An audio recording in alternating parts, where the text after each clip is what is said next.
우리에게 주시는 하나님의 말씀을 같이 읽겠습니다. 하나님의 말씀은 신약성경 사도행전 4장 32절에서 37절까지 말씀입니다. 신약성경 사도행전 4장 32절에서 37절까지 말씀. 제가 가진 성경은 신약성경 193쪽입니다. 신약성경 193쪽 사도행전 4장 32절에서 37절까지 말씀을 저하고 함께 교독하도록 하겠습니다. 제가 먼저 32절을 읽습니다. 믿는 무리가 한 마음과 한 뜻이 되어 모든 물건을 서로 통용하고 자기 재물을 조금이라도 자기 것이라 하는 이가 하나도 없더라.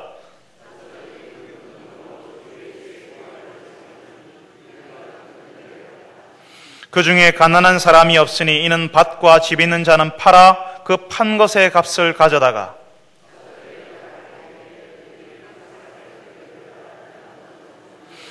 구브로에서 난 레위족 사람이 있으니 이름은 요셉이라. 사도들이 일컬어 바나바라 번역하면 위로의 아들이라 하니 그가 밭이 있음에 팔아 그 값을 가지고 사도들의 발 앞에 두니라.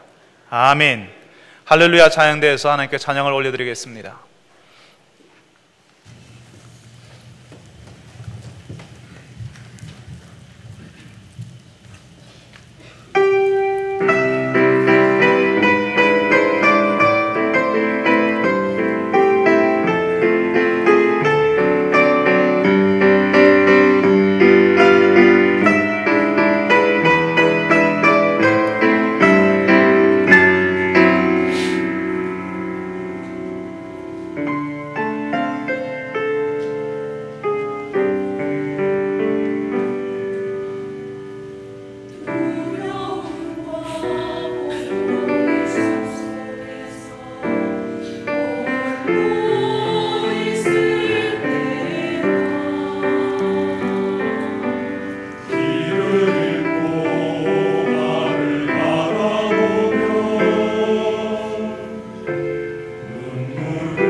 사랑하는 주님, 우리가 힘들 때, 어려울 때, 눈물 날 때, 아플 때 우리와 함께 해주셨지요. 될 때가 되어서 된다고 생각했고, 우리가 잘해서 벗어났다고 생각했고, 우리가 열심히 해서 지금 이런 일들을 이루었다고 생각했지만, 하나님께서 사실은 우리 뒤에서 우리를 붙잡으셨고, 우리가 외로울 때, 힘들 때, 눈물 날 때 우리의 기도를 들어주셨기 때문에 주님, 우리가 지금 살게 되었습니다. 오늘도 여전히 속상하고 답답한 마음을 가지고 주의 위로를 기다리며 찾아온 주의 백성들 있습니다. 방황하며 외로워서 주의 도우심을 구하는 자들이 있습니다. 주님, 이들에게 주께서 하나님이 되어주시고 아버지가 되어주옵소서. 오늘 우리에게 말씀으로 찾아와 주셔서 우리가 하나님 앞에서 어떤 사람들인지, 우리가 하나님 앞에서 어떻게 살아가야 하는지 다시 한번 들을 수 있는 은혜 허락하여 주옵소서. 예수님의 이름으로 기도합니다. 아멘. 여러분, 얼마 전에 우리 교회 어르신 한 분을 제가 방문했습니다. 지금 몸이 아파서 교회를 잘 못 나오시는데요, 제가 그분을 찾아가서 그런 말씀을 한번 여쭤봤습니다. 어르신, 우리 교회 언제부터 나오셨습니까? 라고 제가 물어봤거든요. 그러니까 그분이 그래요. 직장에서 은퇴하고 난 다음에 우리 교회 나오셨다, 그렇게 이야기하셨습니다. 그러면서 덧붙이시는 말씀이 학교 다닐 때는 교회를 다녔다고, 교회를 잘 다녔다고 그렇게 이야기하시더라고요. 그러니까 목사님, 제가 궁금해지잖아요. 학교 다닐 때는 그렇게 교회를 잘 다니셨는데 왜 교회를 다니지 않게 되셨는지가 궁금해서 물어봤습니다. 도대체 왜 그러셨습니까? 무슨 일이 있었습니까? 그러니까요, 그 어르신이 학생 때 다니던 교회, 그 교회의 성도들이 서로 싸워서 서로 얼굴도 쳐다보지 않았다는 겁니다. 조그만 지역의 동네 사람들이 누가 교회 다니고 안 다니는지를 서로 다 아는데, 한 교회 다니는 사람들끼리 교회 골목에서 만나도 인사도 하지 않고 지나가는 것을 봤다는 거죠. 조그만 동네에 교회 하나 있는데 그런 교회를 누가 다니겠냐고요. 서로 싸우는 교회를 받아주고 품어주기는커녕 밀어내고 미워하는 교회에 누가 남아있으려고 하겠습니까? 특별히 젊은 사람이라면, 학생이라면 학교를 졸업하거나 직장에 들어가거나 군대에 가거나 그 교회를 떠날 수 있는 조그마한 빌미라도 생기기만 하면 다 떠나버리는 거죠. 그 어르신이 다니던 그 교회 성도들이 싸우는 것을 보고 그 어르신은 신앙생활을 접어버렸습니다. 교회가 사람들이 신앙생활하는 것을 막아버린 거죠. 그러다가 수십 년의 세월이 흐르고 난 다음에야 다시 교회로 돌아온 것입니다. 여러분, 제가 만나 뵈었던 그 어르신만 그런 일을 본 것이 아니라 많은 사람들이 교회가 분쟁하는 것, 성도들이 서로 마치 원수를 대하듯이, 성도들이 서로 마치 원수를 대하듯이 하는 것을 봤습니다. 어쩌면 오늘 예배드리는 여러분들도 지난날 그런 일을 경험했을 수도 있을 것 같습니다. 저는 목사로서 너무너무 가슴이 아프고 죄송한 마음이 있습니다.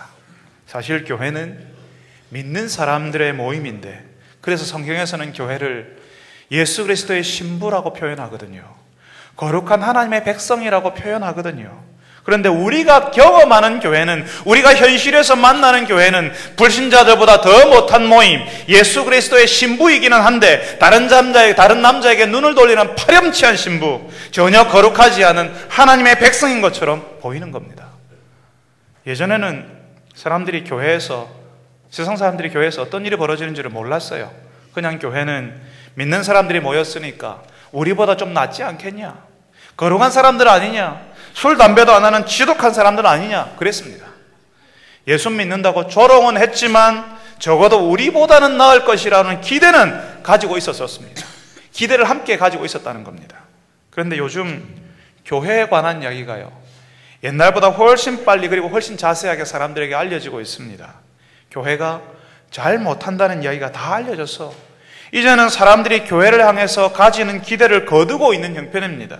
다른 교회를 그냥 둘러볼 필요 없이요, 그냥 사람들의 입에 오르내리는 큰 교회 이야기할 필요 없이 그냥 우리가 우리 모습을 보면 되잖아요. 우리가 우리 교회에서 우리가 어떻게 하고 있는지를 보면 되잖아요. 우리가 우리에게 오는 사람들에게 어떻게 하는지, 새가족들에게 우리가 어떻게 대하고 있는지, 모르는 사람들에게 우리가 얼마나 냉담하게 대하는지를 우리가 보면 되잖아요. 나와 의견이 다른 성도들에게 내가 어떻게 하고 있는지를 보면 되잖아요.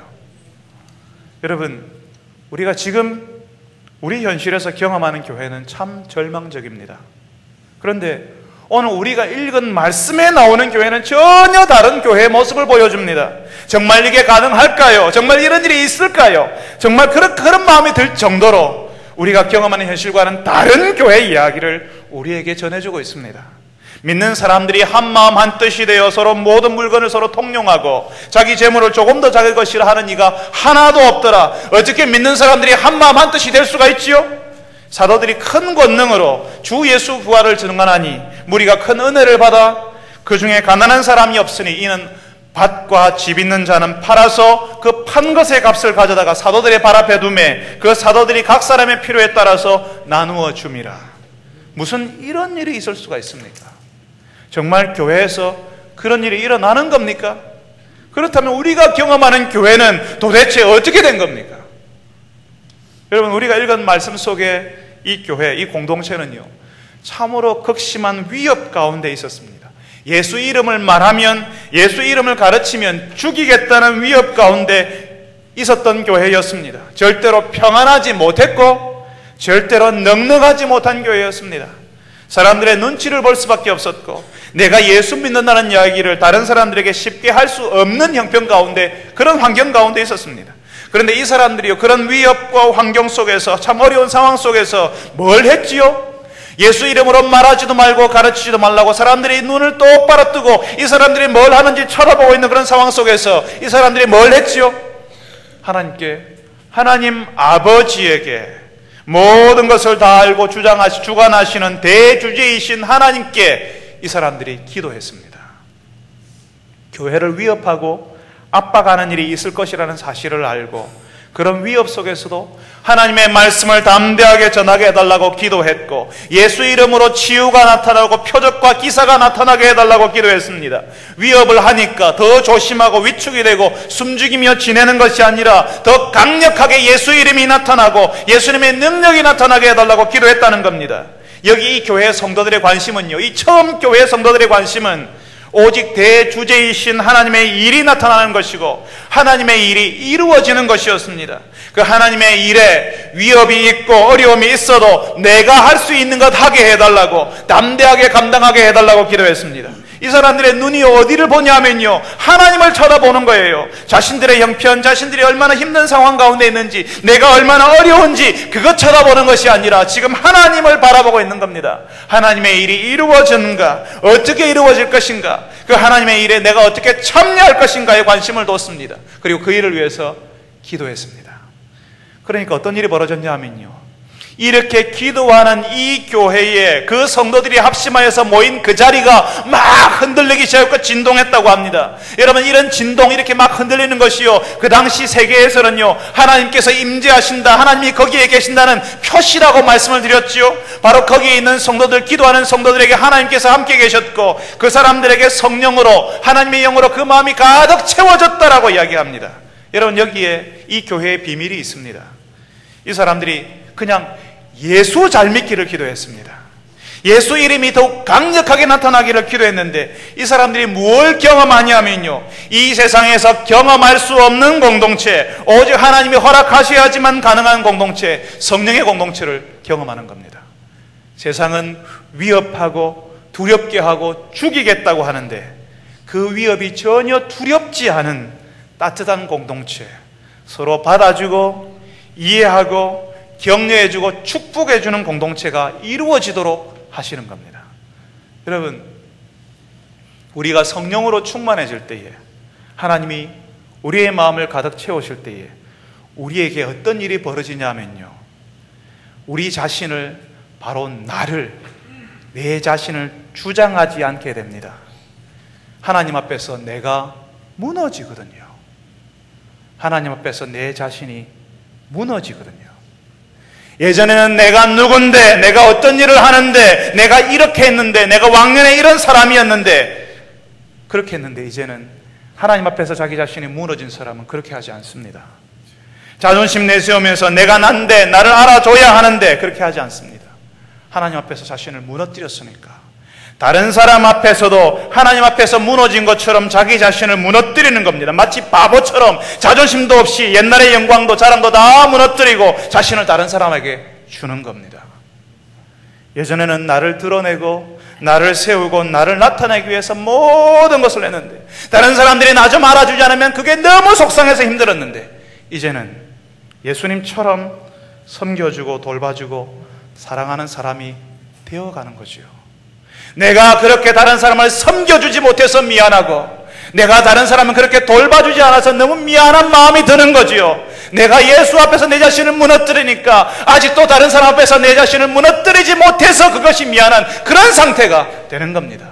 하나님께서 우리의 마음을 채우실 때에, 하나님이 우리의 마음에 가득하게 될 때에 그런 일이 벌어집니다. 그런 사람이 한 사람만 모임에 있어도 그 모임이 달라져요. 마치 모임이 기름칠한 것처럼 돌아가고요, 의자에 붙은 쿠션에 우리가 앉은 것처럼 모임이 편안해집니다. 그런데 그런 사람들이 한두 사람이 아니라 다 그렇다고 생각해 보세요. 그 모임이 도대체 어떻게 되겠는가? 모일 때마다 먹을 것이 넘쳐나고 나눌 것이 넘쳐나는 겁니다. 여러분, 사랑방 모임 여러분 가시지요? 사랑방 모임을 생각해 보세요. 누가 간식을 챙겨오는지, 누가 함께 나눌 것을 가지고 오는지, 누가 그 모임을 위해서 자신의 시간을 쓰고 자신의 재물을 쓰는지 한번 들여다 보십시오. 누가 그렇게 하고 있는지.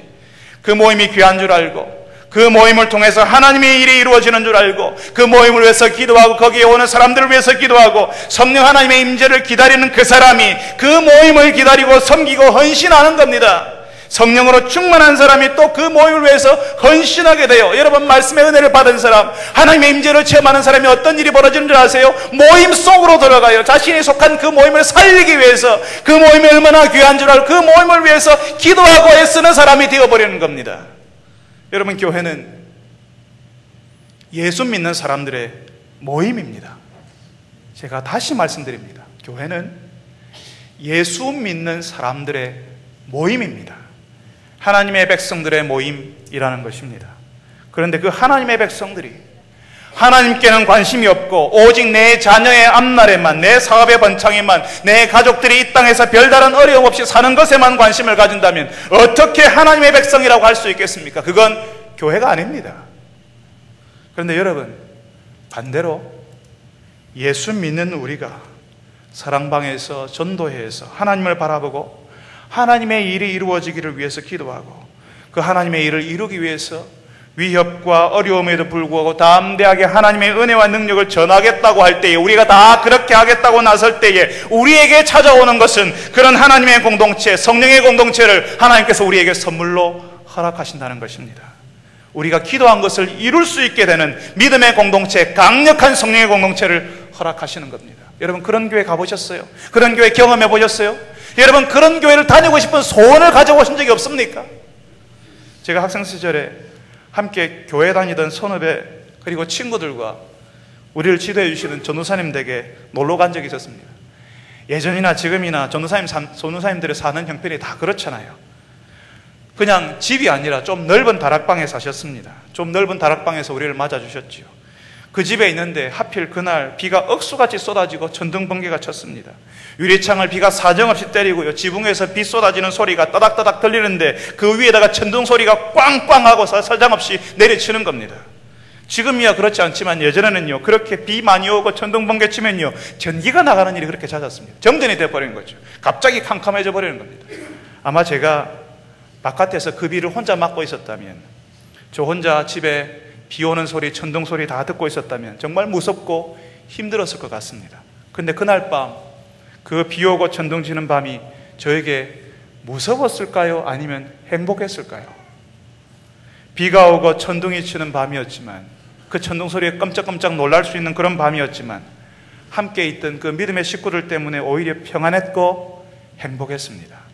예수 믿는 이야기, 기도하는 이야기, 신앙을 지키는 이야기 하느라고 비가 오는가 보다 했고 천둥이 치는가 보다 했습니다.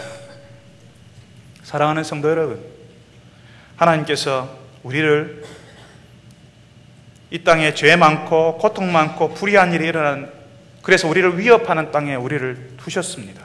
그런데 우리를 그냥 홀로 두신 것이 아니라 우리에게 무엇을 주시는가 하면 고통 많고 죄 많은 이 땅에 함께 공동체를 허락해 주셨습니다.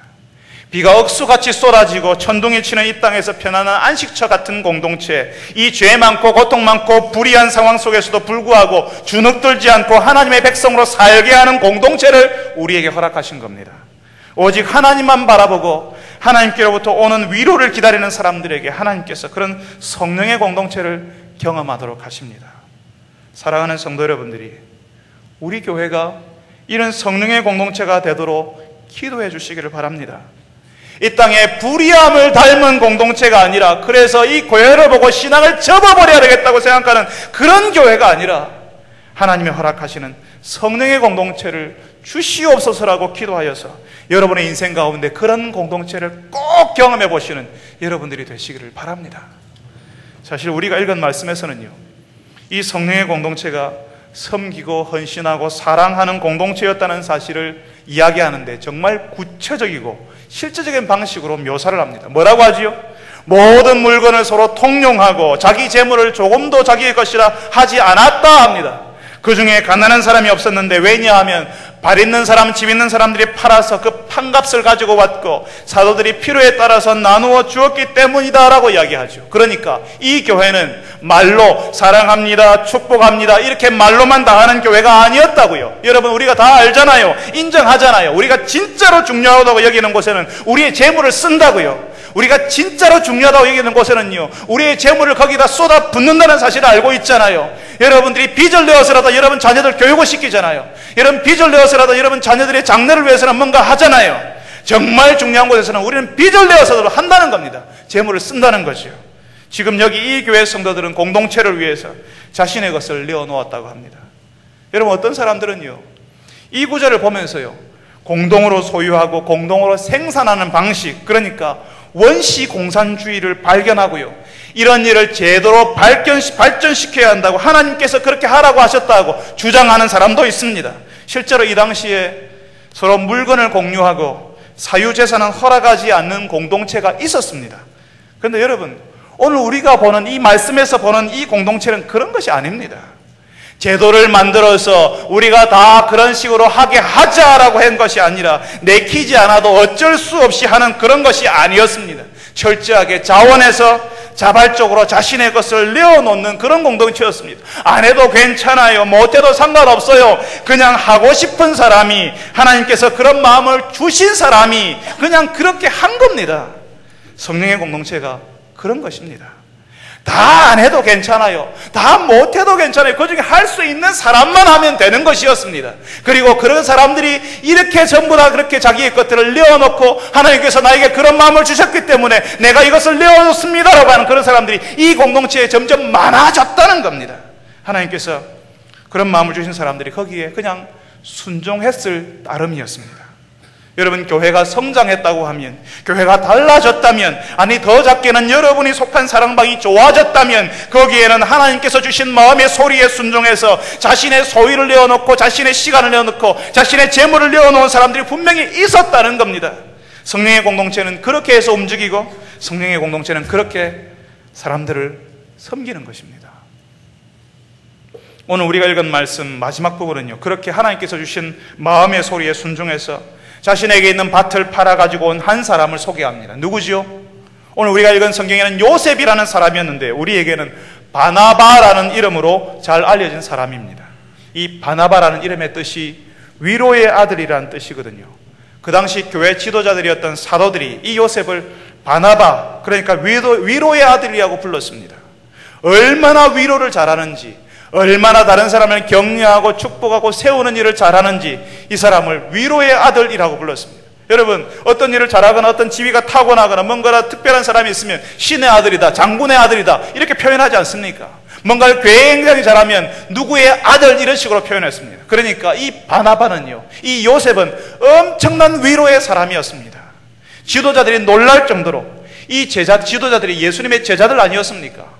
예수님과 함께 있었고 예수님께 바로 배웠던 제자들이 놀랄 정도로 위로하고 격려하고 축복하고 하는 일을 잘하는 사람이었습니다. 이 사람에게만 가면 사람들이 살아나고요, 힘을 얻고요, 다시 해볼 용기를 얻는 겁니다. 한두 사람이 아니고요, 이 요셉을 만나는 사람들마다 살 소망을 가지고 살아갈 에너지를 얻으니까 마치 하나님이 위로하시는 것 같은 그런 위로를 경험하니까, 그러니까 사도들이 이 요셉을 나중에는 바나바라고, 위로의 아들이라고 부르게 된 겁니다. 여러분, 지금 하나님께서는 오늘 우리에게 위협을 당하고 두려움 가운데 있어야 하는 이 공동체를 소개하는데요, 위협을 당하고 두려움 가운데 있어서 힘들어야 되는 이 교회에 어떤 일이 벌어지는지를 설명하시는데요, 사람들이 뿔뿔이 흩어지고 두려워하고 위축되고 소극적으로 사람들이 서로 미워하고 너 때문이야 나 때문이야 이렇게 말하는 것이 아니라 이 교회에 서로 내어놓고, 그래서 사람들의 필요가 채워지고, 그뿐 아니라 진짜 중요한 것, 사람들의 마음이 위로를 받고 힘을 얻는 일이 있었다는 사실을 알려주십니다. 그 공동체에 바나바와 같은 사람들이 있었다고요. 여러분, 누구에게 위로가 필요할까요? 누가 위로를 바라고 있을까요? 위로가 필요한 사람이 누구지요? 성공한 사람, 잘 나가는 사람, 걱정 없는 사람, 그런 사람이 위로가 필요할까요? 아닙니다. 아픈 사람, 힘든 사람, 어려운 사람, 실패한 사람, 잘 안 되는 사람. 이 교회에, 그 처음 교회에 그런 사람 참 많았습니다. 우리 교회에도 정말 많습니다. 그런데 그 사람들을 품고 아끼고 사랑해주고 격려하고 위에서 기도해주는 사람이 있었는데 그 사람이 바나바였다고요. 여러분, 오늘 하나님께서 우리에게 보여주시는 이 성령의 공동체는 사람들이 너도 나도 집 팔고 땅 팔아서 교회에 바쳤다, 그런 말씀 하려고 하시는 것이 아닙니다. 우리에게 보여주시려고 하는 성령의 공동체는 사람의 아픔을 아는 공동체, 어려운 형편의 사람들을 품는 공동체, 그래서 그 사람들을 위로하고 도와주고 함께 있어주는 공동체였다는 사실을 말씀하시는 겁니다. 그 사람들이 교회 안에 들어오니까 그 사람들을 위로하고 도와주려고 하다 보니까 자신의 재물을 내어놓아야 해서 어쩔 수 없이 기쁜 마음으로 그 재물까지 내어놓았다는 사실을 알려주는 겁니다. 교회가 성령으로 충만할 때에, 교회가 기도하는 교회가 될 때에, 하나님의 말씀을 듣고 나누는 교회일 때에 우리는 세상을 위로하고 세상의 아픔을 품고 세상을 돕는 자로 나설 수가 있습니다. 교회가 기도하지 않을 때에, 교회가 성령으로 충만하지 않을 때에 오직 내 것, 우리 교회 내 것만 내 손에 움켜진 것만 잡으려고 하고 이거 빼앗겨지려고 노력합니다. 그렇지만 교회가 성령으로 충만해질 때에, 교회가 기도할 때에 내 손에 쥔 것을 나누어주는 교회가, 그 사람들이 없는 것을 찾아서 그 사람들에게 도와주고 그 사람들의 아픔을 함께 아파하는, 세상을 돕는 자가 되는 그런 교회가 되는 것입니다. 하나님께서 우리를 그러라고 부르셨습니다. 하나님께서 우리를 그런 교회가 되라고 우리를 부르신 거고 여러분들을 이리에 함께 부르신 것입니다. 사랑하는 성도 여러분들이, 우리 교회가 그런 공동체, 사람들의 아픔을 품고 함께 있어주고 도와주고 위로하는 공동체가 되기를 기도하시기를 바랍니다. 바로 우리가 그런 사람 되기를, 바나바처럼 내어주고 위로하고 도와주는 사람 되게 하시기를 기도하시는 여러분 되시기를 바랍니다. 저는 이 말씀을 읽으면서, 그리고 여러분들에게 이 말씀을 전할 준비를 하면서 참 고민이 됐습니다. 오늘 하나님께서 우리에게 보여주시는 교회, 성령의 공동체는 자발적이지만 참 급진적이거든요. 이 땅에서 잘 볼 수 없는 교회이기도 하거든요. 이런 교회를 요즘 잘 보기 힘들거든요. 그래서 사람들이 그냥 성경에만 있는 거 아이가, 그냥 교회에서만 하는 이야기고 현실은 다른 것 아니냐고 하는 사람들이 있을까 봐 사실 저는 조금 걱정이 되었습니다. 성령의 공동체는 없는 것이라고 할까 봐, 이 땅에서는 경험할 수 없는 것이라고 할까봐, 목사가 전하는 것은 현실을 모르는 소리라고, 목사가 알지 못해서 실제로는 안 되는 건데 그냥 목사니까 하는 이야기라고 들을까봐 말씀을 준비하면서 참 힘들었습니다. 그래서 저는 우리 교회의 예수신앙이, 우리나라의 처음 예수신앙이 어떻게 들어왔는지, 그 예수신앙을 받은 사람들이 어떻게 했는지 수많은 이야기들이 있지만 그 중에 한 가지만 여러분에게 소개를 하려고 합니다. 여러분, 인천광역시 옆에 강화도를 가보신 분이 계시는지 모르겠습니다. 그 강화도에는 교회를 다니는 사람들이 지금도 굉장히 많습니다. 교회도 아주 많이 있습니다. 그런데 그 강화도 역시 처음에는 아무도 예수 믿지 않았고 교회도 하나도 없는 때가 있지 않았겠습니까? 그 당시에 조선에 들어온 미국 선교사 존스라는 분이 인천에서 술장사, 주막하던 사람 이승환이라는 사람에게 복음을 전했습니다. 이 이승환이 강화도 사람이었거든요. 복음을 받아들이고 회심해서 고향 강화도로 술집을 그만두고 강화도로 들어갔습니다. 강화도 최초의 세례교인이 되었습니다. 그 이후에 그 지역의 양반이었던 김상임이라는 사람이 있는데요. 이 사람이 예수 신앙을 강력하게 반대했습니다. 이승환이 존스 선교사를 데리고 강화도로 내려온다는 소식을 들으니까요. 어디 서양 귀신이 이 사람이 강화도로 들어간 입구의 땅이 전부 이 사람 땅이었습니다. 내 땅을 서양 귀신이 어떻게 밟고 지나가냐고, 만약에 서양 귀신이 이 땅을 지나가게 하면 그 집 당신 집 불태워버리겠다고 그렇게 협박을 한 사람이었습니다. 그런데 이 존스 선교사를 만나고 이 선교사가 전해준 한문 성경을 읽고 나서는 이 김상임이라는 양반이 예수를 믿고 1894년에 세례를 받았습니다. 경주 김씨 양반이었던 김상임이 예수를 믿으니까요, 사람들의 생각이 바뀌기 시작했습니다. 그 당시 기독교는 부녀자들이나 믿고 백정 같은 천민들이 믿는 종교라는 인식이 파다했었거든요. 그런데 양반이 믿으니까 사람들이 예수 신앙을 다르게 생각하기 시작했습니다. 그런데 이 김상임이, 양반 김상임이 개종을 하니까요, 이걸 못마땅하게 생각하는 사람이 있었습니다. 그 당시에 홍인마을이라는 곳에 서당을 하던 훈장 박능이라는 사람이 있었습니다. 이 사람이 김상임에게 따지러 갔습니다. 왜 서양 귀신을 믿게 됐냐고 따지러 갔다가요, 이 김상임이 전하는 하나님의 말씀을 듣게 됐습니다. 예수에 대해서 듣게 되었습니다. 그리고 이 박능일도 김상임에게서 하나님의 말씀을 듣고 예수를 믿게 되었습니다. 이후에 박능일은 자기가 하던 서당을 학교로 바꿔서 서양식 교육을 시작했고 1896년에 선교사의 도움 하나도 없이 서당 학생 20명과 몇 명의 성도들과 함께 토남집으로 예배당을 건축하기 시작합니다. 그리고 불과 1년 만에 성도들이 막 늘어난 일을 경험하기 시작했습니다.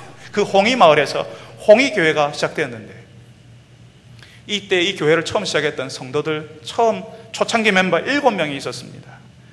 이 초창기 멤버 7명이요, 예수를 믿고 난 다음에 우리는 믿음 안에서 우리가 다 하나다, 우리는 믿음의 처음 열매들이다라는 뜻에서요, 가문의 전통을 버리고 이름을 개명하기 시작했습니다. 이름의 돌림자를 한일자, 우리는 믿음의 첫 열매다, 우리는 믿음 안에서 하나다 해가지고 한일자를 붙여서 이름을 다 개명을 했습니다.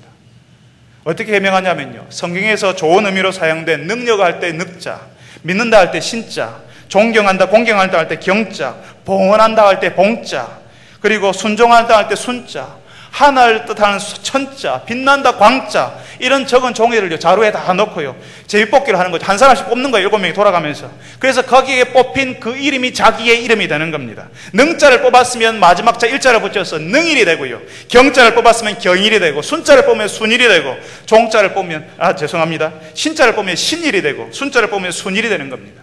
여러분, 지금도 우리가 이름을 지을 때요, 집안에 돌림자를 사용하는 집안들이 많고 족보를 중요하게 이런 집들이 아직도 많이 있습니다. 우리가 몇 대 손이고 몇 대 어떤 학렬이고, 그리고 돌림자를 뭘 쓰고, 이런 집이 굉장히 많이 있습니다. 그런데 그 당시에는요, 지금과는 상상할 수 없을 정도로 이름과 족보, 집안의 정통을 중요하게 여긴 때였습니다. 그 족보가 양반이라는 것을 표시했고 우리는 너희와 달라라고 하는 것을 표시를 했습니다. 그런데 대대로 내려오던 그 양반과 그 다음에 상놈을 구분하는 족보와 천수를 초월해서 이렇게 자신의 이름을 개명해버리는 일이 일어났습니다. 믿지 않는 사람들에게는 충격적인 일이었죠.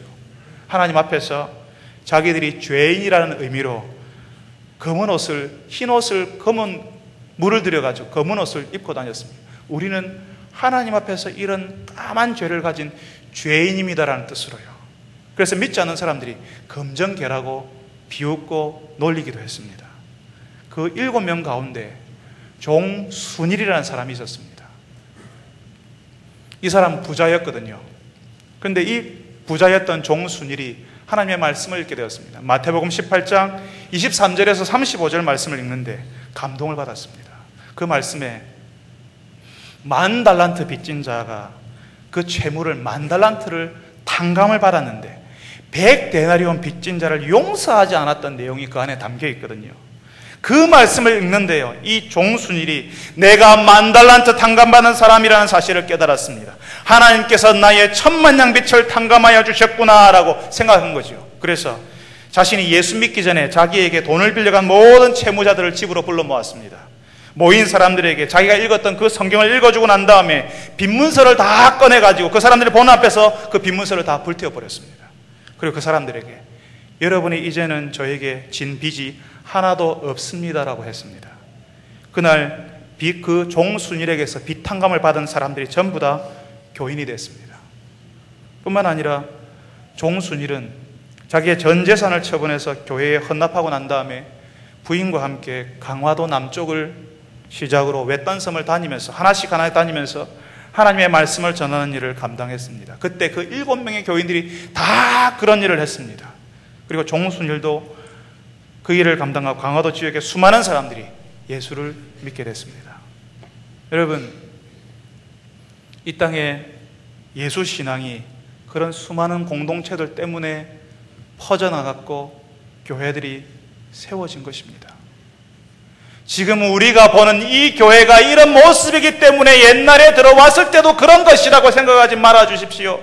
하나님의 말씀이 아무런 힘도 없고 그 말씀에 순종하는 사람들이 없으니까 하나님도 그렇고 그런 것이라고 생각하지 제발 말아 주십시오.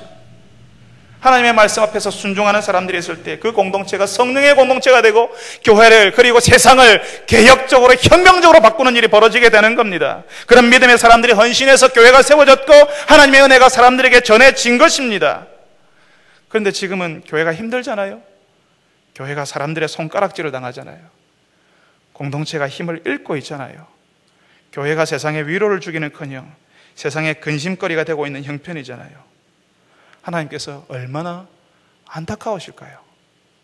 교회 안에 예수를 믿는다고 하는데 가짜들만 득실거리고 있고 진짜는 사라져가고 있으니까 하나님의 말씀 앞에서 두려워하면서 그 말씀을 지키고 순종하겠다는 사람들은 없고 그러면서 교회는 다닌다고 하는 사람들은 자꾸 늘어나니까 성령의 공동체는 사라지고 공동체는 그렇고 그런 것이라고 교회는 다 그런 거지 뭐 주일 한 번만 가면 되는 거지 뭐 주일 예배만 참석하면 되는 거지 뭐 이렇게 생각하는 사람은 자꾸 늘어나면서 자기는 교회 다닌다고 철석까지 믿고 있는 그런 사람들이 늘어나는 그런 시대가 우리가 되지 않았습니까? 하나님께서 얼마나 안타까우실까요?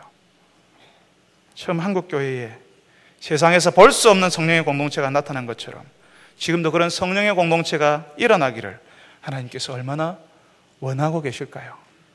오직 하나님만 바라보는 사람들, 그래서 다른 것에는 눈을 돌리지 않고 하나님 나라의 은혜와 능력을 나타나기를 고대하는 사람들, 그 일을 위해서라면 자신의 것을 내어놓을 준비가 되어 있는 사람들의 공동체가 일어나기를 하나님께서 얼마나 원하고 계실까요?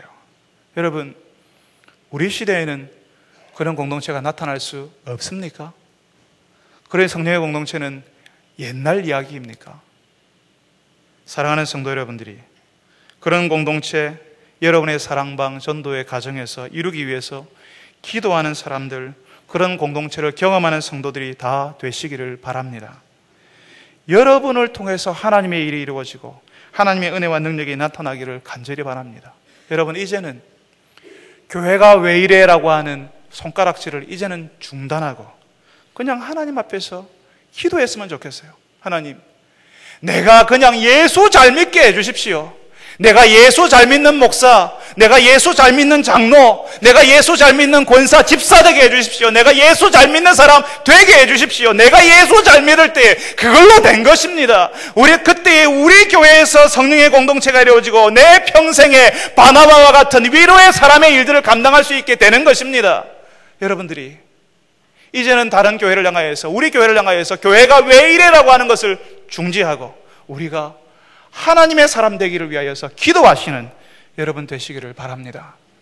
우리 다 같이 한번 기도합시다.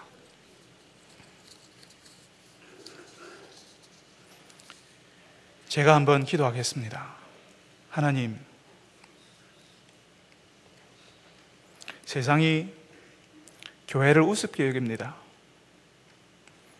교회 안에 들어와 있는 성도들도 교회를 우습게 여깁니다. 하나님의 말씀도 우습게 여기고 하나님 없이 살 수 있는 것처럼, 자기가 열심히 하면 뭔가 이룰 수 있는 것처럼, 계획하면 마음대로 되는 것처럼 그렇게 생각하면서 신앙생활 한다고 합니다. 하나님, 그래서 교회가 힘을 잃어버리고 성령의 공동체가 아니라 이 땅의 불의함을 닮은 공동체가 자꾸 일어납니다. 주님, 우리를 불쌍히 여겨 주옵소서. 하나님의 말씀에 순종하지 않고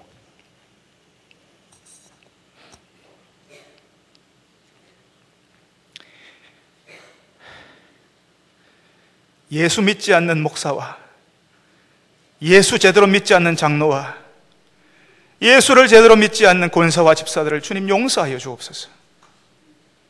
주님, 하나님의 말씀을 들었지만 금방 흘려버리고 사람의 욕망과 사람의 기대를 가지고 하나님을 판단하고 교회를 판단하는 저희들을 주님 용서하여 주옵소서.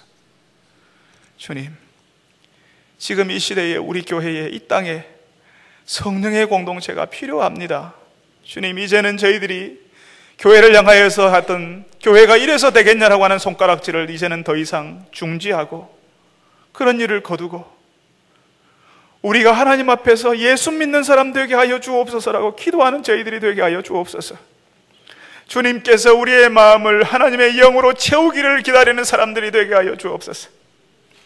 하나님 앞에서 우리가 얼마나 연약하고 악한 사람들인지를 발견하고 하나님의 도우심을 구하는 사람들이 되기를 기다리는 사람들이 되게 하여 주옵소서. 주님, 그리하여서 우리가 먼저 성령의 공동체가 이 땅에 일어날 수 있다는 사실을 우리가 먼저 보게 하여 주옵소서. 우리가 하나님의 말씀을 믿는 사람이라는 사실을 우리의 가정에서, 우리의 사랑방에서, 우리의 전도회에서 먼저 보는 사람들이 되게 하여 주옵소서. 우리가 거짓을 믿는 사람들이 아니라 우리가 살아계신 하나님을 믿는 사람이라는 사실을 우리가 먼저 알게 하여 주시옵소서. 주님, 하나님께서 이 땅에 성령의 공동체가 나타나기를 이 불의한 세상에 교회를 허락하여 주셨는데 그 교회들이 힘을 잃고 빛을 잃어버리고 살아가는데 주님, 우리 교회가 이 땅에서 이제 53년 된 우리 교회가 이제 저희들의 시대에 하나님의 일을 감당하고 하나님을 바라보는 믿음의 공동체 될 수 있도록 도와주시옵소서. 예수님의 이름으로 기도합니다. 아멘. 우리 같이 한번 찬송합시다. 여러분, 지난